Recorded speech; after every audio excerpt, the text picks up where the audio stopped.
దేవుడు తగిన సమయమందు మిమ్మును హెచ్చించున్నట్లు ఆయన బలిష్టమైన చేతి క్రింద ఎలా ఉండాలట? దీన మనస్సుకులై ఉండుడి. మొట్టమొదటి విషయం ఏంటి? తగ్గించుకోవటం. మొదటి విషయం తగ్గించుకోవటం. చూడండి, అనేక పర్యాయాలు మనిషి తన యొక్క ప్రయత్నాలు ఎలా ఉంటాయనంటే, ఏది చేసినా అందుట్లో తన తాలూకు మహిమ కానీ, తన తాలూకు ఘనత కానీ, తన తాలూకు బలము కానీ, తన తాలూకు పలుకుబడి కానీ వీటన్నిటిని చూపించుకొని ఇతరుల దగ్గర నుంచి ప్రశంసలు పొందాలనేటువంటి ఆలోచనతో ఉంటాడు మనిషి. సహజంగా మనిషి యొక్క ఆలోచన ఇలాగే ఉంటుంది. తాను హెచ్చించబడాలని, తాను గణపరచబడాలని, తాను నలుగురిలో మరి హుందాగా కనబడాలని, ఏ విధము చొప్పునైనా ఇతరుల కంటే నేను కొంత ఎక్కువగా ఉన్నవాడిని అని చూపించుకోవడానికి మనిషి చాలా పోరాడుతూ ఉంటాడు. ఇలాంటి తరుణంలో దేవుని యొక్క వాక్యము మనకి సెలవిచ్చుతున్నటువంటి మాట ఏంటంటే, మీరు దేవుని యొక్క బలిష్టమైన చేతుల క్రింద ఎలా ఉండాలట? దీన మనస్సుకులై ఉండాలి.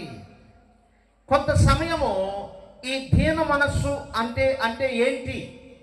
అసలు ఈ దీన మనస్సుగా మనల్ని ఎందుకు ఉండమంటూ ఉన్నారు?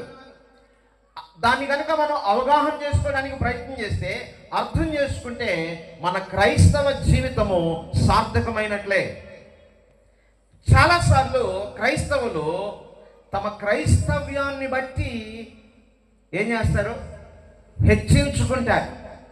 క్రైస్తవ్యములో చాలామంది తమ డినామినేషన్ బట్టి ఏం చేస్తారు? హెచ్చించుకుంటారు.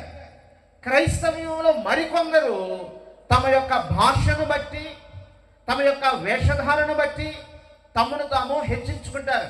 ఇలా మీరు ఈ లోకములో అటు భక్తిలో కానీ, ఇటు సమాజంలో కానీ, నీ చుట్టూ ఉన్న ప్రతి దాన్ని పరిశీలన చేస్తే మనిషి యొక్క ఫోకస్ దేని మీద ఉందా అని అంటే, he wants to highlight himself.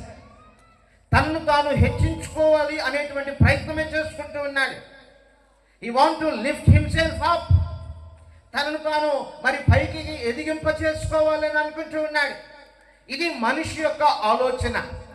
అయితే ఇలాంటి తరుణంలో ఒక క్రైస్తవ జీవితము ఎలా ఉండాలి?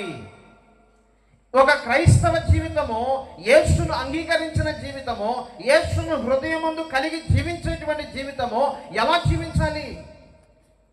అందుట్లో మొట్టమొదటి విషయమే తగ్గించుకోవటము.